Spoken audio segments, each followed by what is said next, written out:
अरे भाई, क्या आप पहचान पाओगे कि मेरा गाड़ी इसमें से कौन सा है? मैं तो नहीं पहचान पाऊंगा कि तुम्हारा गाड़ी कौन सा है।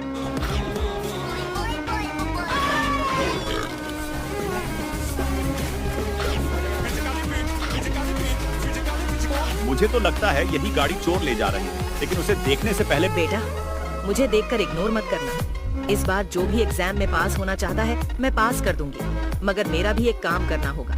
तुम्हें इस वीडियो को एक लाइक और चैनल को सब्सक्राइब करना होगा और 5 सच्चे मित्र को शेयर करना होगा।